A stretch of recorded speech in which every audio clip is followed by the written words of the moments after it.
Hello everyone. देखिए, सुयोग telematics company का आज के दिन अर्निंग सेशन मतलब कि आज के दिन इसके नतीजे आने वाले थे Q3 क्वार्टर मतलब क्वार्टर 3 के नतीजे।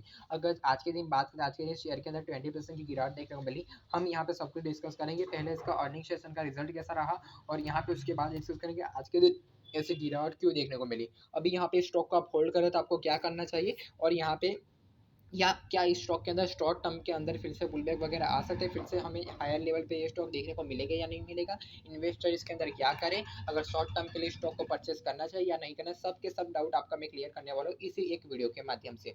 देखिए, सुयोग टेलीमेटिक्स का पहले मैं आपको एक रिजल्ट बता देता हूँ।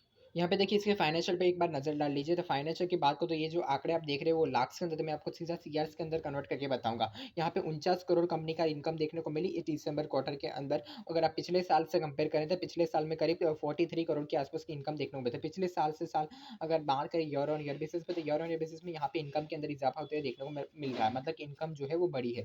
पर आप पिछले क्वार्टर के मुकाबले कहते हैं, पिछले क्वार्टर के अंदर 53 करोड़ की इनकम देखने को मिली थी, इस क्वार्टर के अंदर 49 करोड़ की इनकम हो गई, मतलब कि इनकम के अंदर सीधा सीधा आपको देखने को मिल रहा है 4 करोड़ के आसपास का यहाँ पे गिरावट देखने को मिली। अभी कंपनी के एक्सपेंस के बारे में बात करें तो कंपनी का एक्सपेंस करीब 30 करोड़ के आसपास होता हुआ हमें देखने को मिला, जबकि प्रीवियस क्वार्टर के कंपनी के एक्सपेंस करीब 21 करोड़ के हिसाब से थे।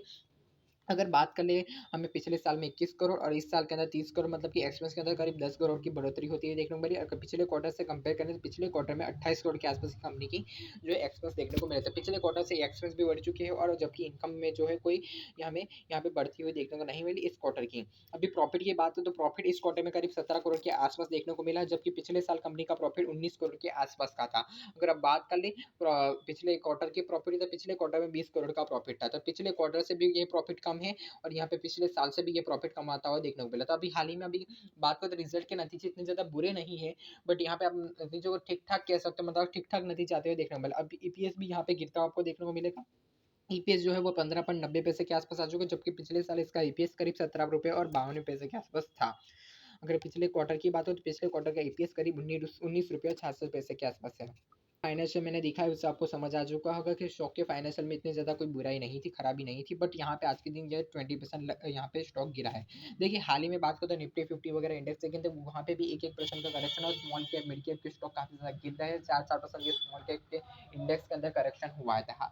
आप मान सकते हो दोस्तों, कम सम स्टॉक मतलब कि आप मान लीजिए कुछ स्टॉक के अंदर बहुत ही ज़्यादा भारी गिरावट हमें देखने को मिल रही है। अगर अभी स्टॉक का 1 और टाइम फ्रेम देखे थे, लगातार यहाँ पे गिरावट हुई, ऐसा नहीं कि एक भी कैंडल यहाँ पे ऊपर की तरफ बनी है, मतलब कि यहाँ पे मान लीजिए यहाँ पे लगातार ये स्टॉक नीचे की तरफ चला गया है। अभी यहाँ पे आपको क्या करना चाहिए, देखिए मुझे यहाँ पे कौन सा सपोर्ट देखने को मिल रहा है, यहाँ पे आपको इस वजह से मैं आपको डिस्कस करूँगा आपको यहाँ पे आगे क्या करना चाहिए। अगर आप बिग टाइम फ्रेम चले जाते 1 डे टाइम फ्रेम के अंदर, तो यहाँ पे कोई भी सपोर्ट हमें अभी नजर नहीं आ रहा। क्यों नहीं नजर आ रहा, क्या वो अपने स्टॉक अपने सभी एवरेज प्राइस के नीचे अभी ट्रेड कर रहा था। अभी यहाँ पे इस तरह से स्टॉक अगर गिरा है तो हम यहाँ पे क्या कर सकते हैं, ये आप ध्यान से सुन लीजिएगा। अभी इंपॉर्टेंट पॉइंट्स मैं आपसे डिस्कस करने वाला हूँ। अभी यहाँ पे देखिए, यहाँ पे कोई चार्ट नहीं हो के, तो यहाँ पे आप मान लीजिए कोई एक स्टॉक का प्राइस पर्टिकुलर यहाँ पे 2000 के ऊपर हम एग्जांपल के थ्रू ले लेते, 2000 के आसपास इसका प्राइस था।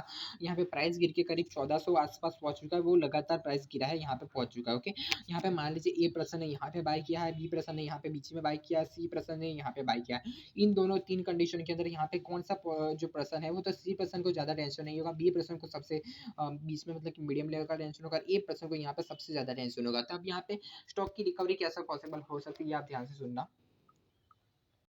अभी आप मान के चलो अगर सी पर्सन यहाँ पे एवरेज प्राइस के ऊपर यहाँ पे कलेक्ट करेगा कि यहाँ पे फिर से ये अगर एवरेज बाई करेगा तो उसके बहुत ज़्यादा हाई चांस है वो यहाँ पे अपने शेयर के कॉस्ट टू कॉस्ट मतलब मान लीजिए सीडीसी मतलब मान लीजिए उसके आसपास या तो फिर प्रॉफिट के अंदर निकल सकता है। पर बी पर्सन के कोई कितनी पॉसिबिलिटी, बी पर्सन कब से मीडियम मतलब कि कम पॉसिबिलिटी, और ए पर्सन की पॉसिबिलिटी उससे भी कम है।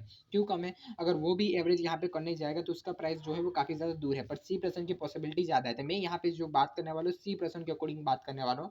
जो आपने लॉन्ग टर्म के लिए इन्वेस्टमेंट किया तो वो फिर आपको खुद देखना पड़ेगा। लॉन्ग टर्म इन्वेस्टमेंट के लिए कुछ स्टॉक ऐसे होते हैं जो अगर लंबी अवधि के लिए आप होल्ड कर लेते हो और मार्केट में जैसे ही आप बुल ट्रेंड मतलब कि अप ट्रेंड मतलब कि तेजी फिर से कंटिन्यू होगी, तो कुछ स्टॉक ऐसे होंगे जो आपके पोर्टफोलियो में फिर से अपने हाई आसपास मतलब कि ऑल टाइम हाई प्राइस के आसपास चले जाते हैं।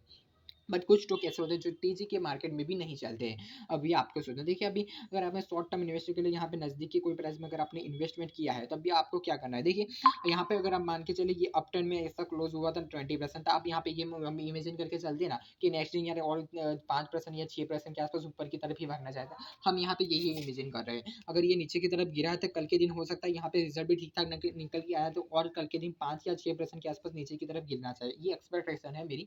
और कल गिरना चाहिए, गिरेगा भी मुझे लग रहा है, बट मान के चलिए यहाँ पे ये गिरता नहीं और अपने इस लो को प्रोटेक्ट करता है, तो फिर आपको मान लेना है यहाँ पे बॉटम लगाने की पॉसिबिलिटी हो सकती है। अगर ये गिरता नहीं है तो मान लीजिए इसको 2-3 दिन यहाँ पे कंसोलिडेट कर लेता, 2-3 या 4 दिन यहाँ पे प्राइस रहता है, और प्राइस यहाँ पे रहने के बाद एक स्पेसिफिक दिन यहाँ पे सारे अपने इन जो प्राइस के एवरेज के ऊपर यहाँ पे ट्रेड करने लगता है, तो उसी दिन से आपको यहाँ पे ट्रेड करने मतलब एवरेज वगैरह करने के लिए ट्राई कर सकते हो। वहाँ से हो सकता है स्टॉक के अंदर फिर से अपसाइड का अच्छा खासा मूव आपको अच्छा जनरेट करता हुआ देखने को मिले।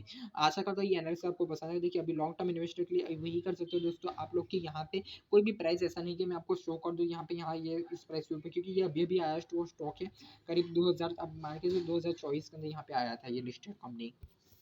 अभी यहाँ पे अब मैं आपको कुछ कह नहीं सकता इसके अंदर कि यहाँ पे आप रहो ना रहो। अगर फाइनेंशियल की बात करें, फाइनेंशियल ठीक ठाक है, पर ऐसे कंटिन्यूसली फाइनेंशियल कंपनी को इंप्रूव करेगी नहीं करेगी वो सब कुछ देखना पड़ेगा। लॉन्ग को इन्वेस्टमेंट कर रहा है इसके अंदर, तो जो मैंने सीखा है उस हिसाब से आप चल सकते हो।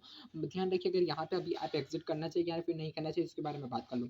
अगर आप मान के चलते यहाँ पे नीचे की तरफ ये और स्टॉक 20% गिर सकता है, तो हाँ पॉसिबिलिटी है 20% और गिर भी सकता है। बट यहाँ पे आप ध्यान में रखना, अगर आप बेच रहे हो तो यहाँ पे ये 20% के जो गिरेगा वो आपके अकाउंट में नहीं आएगा फिर। ओके, बट ध्यान रखना ये स्टॉक इसी ढंग से यहाँ पे, अगर मैं ये नहीं करूँगा उसके अंदर फास्ट रिकवरी आ जाए, पर यहाँ पे ये ध्यान रखो आपके पास ऐसे भी स्टॉक होने जो जो इन्वेस्टमेंट करो फिर से इसको अपने पैसे को निकाल के वहाँ पे अच्छे खासे रिटर्न दे, उस स्टॉक के अंदर आपको इन्वेस्टमेंट करने के लिए रेडी हो, तो फिर आप अपनी पोजीशन को एग्जिट कर सकते हो। आपके स्टॉक का जो लिस्ट है वो रेडी रहना चाहिए कि हाँ ये स्टॉक के अंदर मैं इसके निकाल के इस स्टॉक के अंदर पैसा डाल सकता हूँ और इसके अंदर अच्छा प्राइस पैटर्न दिख रहा है, अच्छा प्राइस पैसे मिलने के चांस है।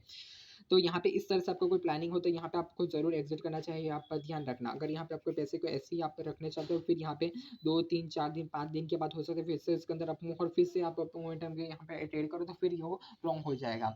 ओके, क्योंकि अप मूव यहाँ पे मिलेंगे बट यहाँ पे फिर से बाउंस बैक पे सेलिंग भी होगी, ये भी ध्यान रखना होगा ना आपको। ओके, आशा करता हूँ ये वीडियो पसंद आएगी। वीडियो को ज़्यादा लंबा नहीं खींचते अभी।